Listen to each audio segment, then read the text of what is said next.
एका सीडीमुळे शिंदेंचं सरकार आलं, मगचं सत्ता पालटही त्या सीडीमुळे झालं. विजय वडेट्टीवार यांच्या आरोपांमुळे राजकीय वर्तुळात खळबळ, तर शिंदेंनी यावर बोलणं टाळलं.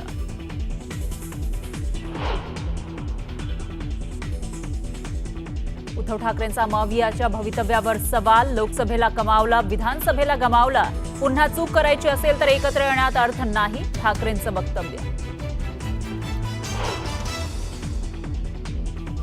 राज आणि उद्धव ठाकरे सांगतील एकत्र यायचं की नाही. आम्ही विचाराच्या नात्यानं मानलेले भाऊ, आम्ही एकत्र राहावं ही आमची भूमिका. विजय वडेट्टीवार यांचं मोठं विधान.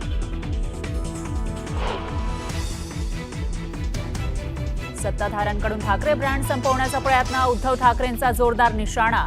तर ठाकरे ब्रँड बाळासाहेबांच्या नावानं होता. खरा शकुनी मामा मातोश्रीवर बसलाय राणेंचा पलटवार.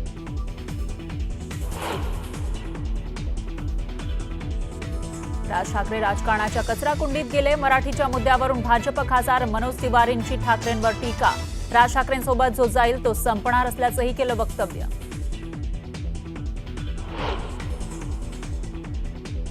भाजप खासदार निशिकांत दुबेंनी राज ठाकरेंना पुन्हा डिवचलं. राज ठाकरेंचा व्हिडिओ पोस्ट करत मीच त्यांना हिंदी शिकवली असा मिश्किल प्रश्न उपस्थित करून लगावला टोला. कांदिवलीतील सावली बारचं परमिट मंत्री योगेश कदम यांच्या आईच्या नावानं. याच बारवर पोलिसांचा छापा. अनिल परब यांचा आरोप, तर योगेश कदमांनी आरोप फेटाळले.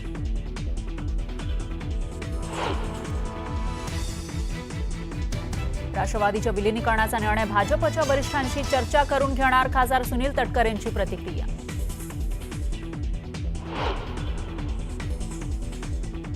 वैष्णवी हगवणे प्रकरणी विधिमंडळ समितीचा अहवाल सादर. सुपेकरांनाही सह आरोपी करण्याची आवश्यकता. तसंच तक्रार न घेणाऱ्या पोलिसांवरही कडक ताशेरे.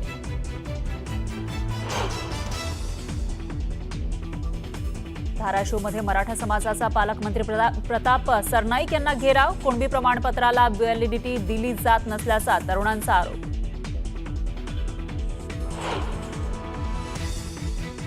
किंग सिनेमाच्या शूटिंग दरम्यान अभिनेता शाहरुख खान जखमी.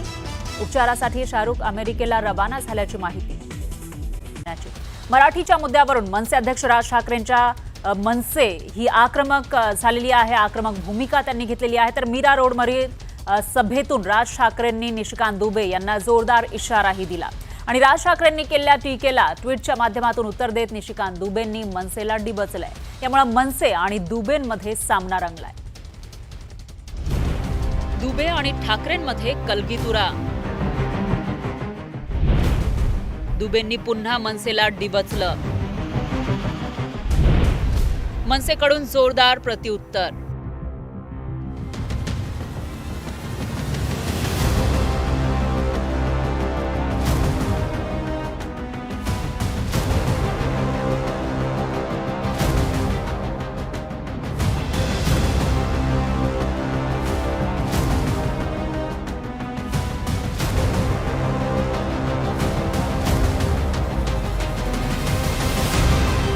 मनसे अध्यक्ष राज ठाकरे आणि भाजप खासदार निशिकांत दुबे यांच्यात पुन्हा एकदा राजकीय वादाची ठिणगी पडली आहे. दोन्ही नेत्यांकडून एकमेकांवर वार पलटवार केला जातोय. तो हिम्मत है तो आप हिंदी भाषी को मारते हो तो उर्दू भाषी को भी मारो, तमिलियन को भी मारो, आप जो है तेलुगु वाले को भी मारो. आप जो इस तरह की घटिया हरकत कर रहे हो, और मैंने हमेशा कहा है कि जब अपने घर में हो, महाराष्ट्र में हो, यदि बहुत बड़े बॉस हो तो चलो बिहार, चलो उत्तर प्रदेश, चलो तमिलनाडु, तुमको पटक पटक के मारेंगे. ये अनार्की जो है नहीं चलेगी. मीरा रोडमध्ये रंगलेला मराठी अमराठी वाद आणि त्यानंतर झालेला राडा या पार्श्वभूमीवर राज ठाकरे काय बोलणार याकडे सर्वांचं लक्ष लागून राहिलं होतं.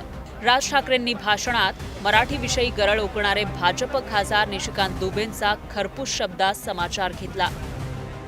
तू आम्हाला पटक पटक के मारणार दुबे?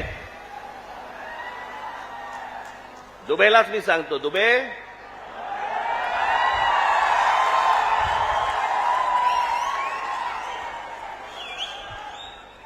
तुम मुंबई में आ जाओ.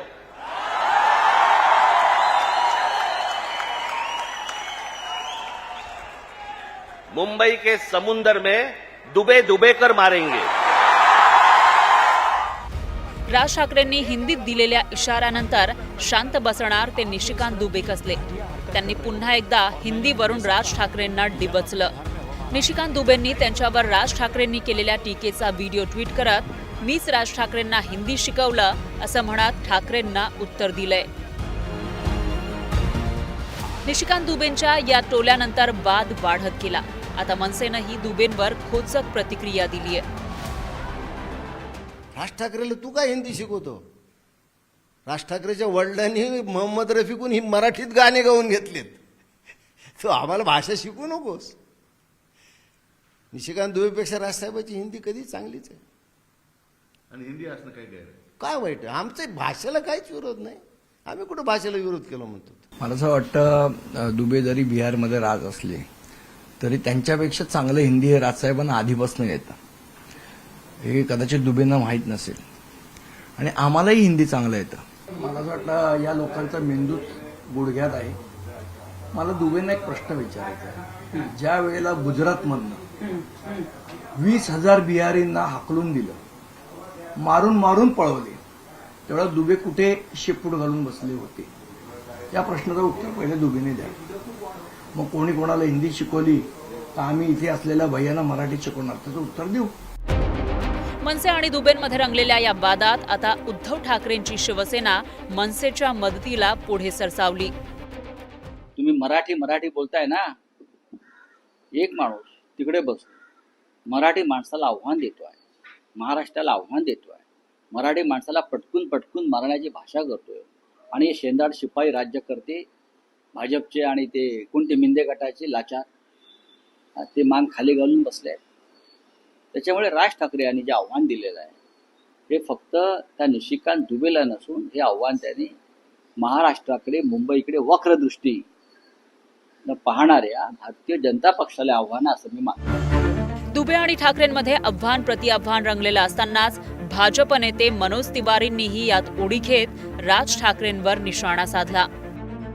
जिसको जो कहना है कहे, लेकिन हमेशा याद रखें कि ये व्यक्ति जो अब राजनीति के कूड़ेदान में जा चुका है, उसको वापस जिंदा करने का प्रयास किसी भी टिप्पणी से न हो, ऐसा मैं प्रार्थना करता हूँ. इनको महाराष्ट्र की जनता कहीं नहीं टिकाती है, कहीं नहीं बिठाती है, और जो राज ठाकरे के साथ जाएगा वो भी समाप्त हो जाएगा महाराष्ट्र.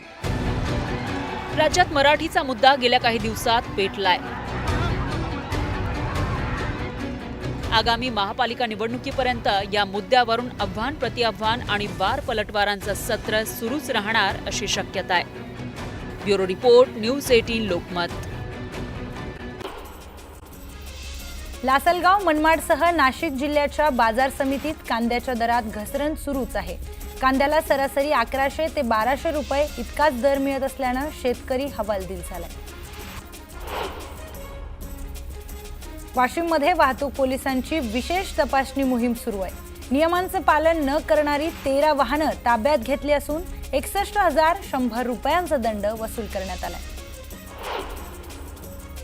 अहिल्यानगरच्या शनिदेव गावात योगीराज गंगागिरी महाराजांच्या 178व्या हरिनाम सप्ताहाचा ध्वजारोहण सोहळा पार पडलाय.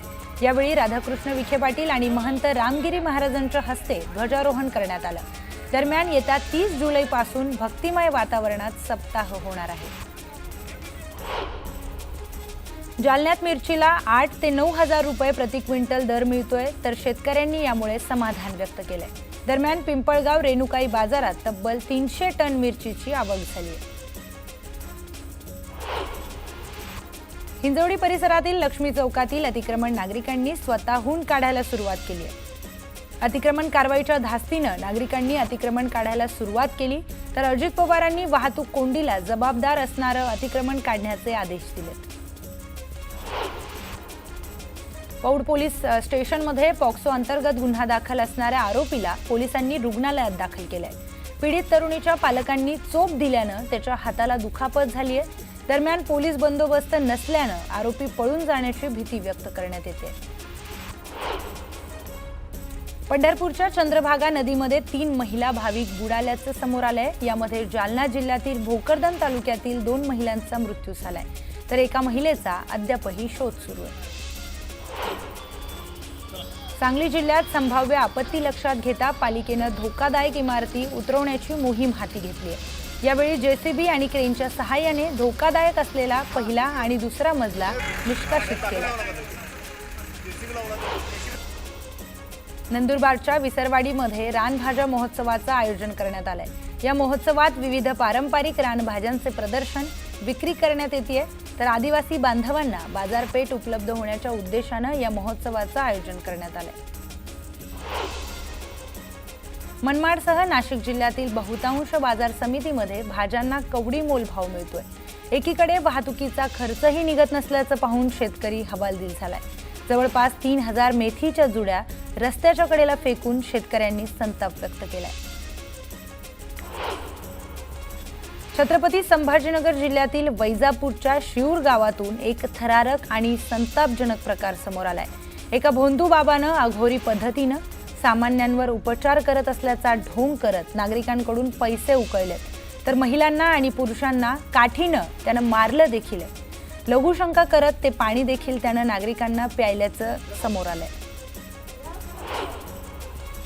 वैजापूर तालुक्यातील शिऊर येथील बिरोबा मंदिर परिसरामध्ये अंधश्रद्धा आणि अमानुष कृत्याचा धक्कादायक प्रकार समोर आलाय। या प्रकरणी पोलिसांनी आरोपी विरोधात गुन्हा दाखल केलाय। वर्षा विहारासाठी लोणावळ्यामध्ये सध्या गर्दी वाढली आहे, त्यामुळे लोणावळा पोलीस सतर्क झाले असून त्यांनी धोकादायक पर्यटन करू नये असं आवाहन पर्यटकांना केलंय। दापोलीतील गोवा किल्ल्याच्या तटबंदीचं नवीन बांधकाम ढासळलंय। दरम्यान न्यूज 18 लोकमतने बातमी दाखवल्यानंतर पुरातत्व विभागात खळबळ उडाली। ढासळलेल्या जागेवर नियोजित पायऱ्या असल्याचं स्पष्टीकरण देण्यात आलंय। सांगली मतकुणकी येथे सलग तिसऱ्या दिवशी शक्तीपीठ मार्गासाठीची मोजणी गावकऱ्यांनी बंद पाडली।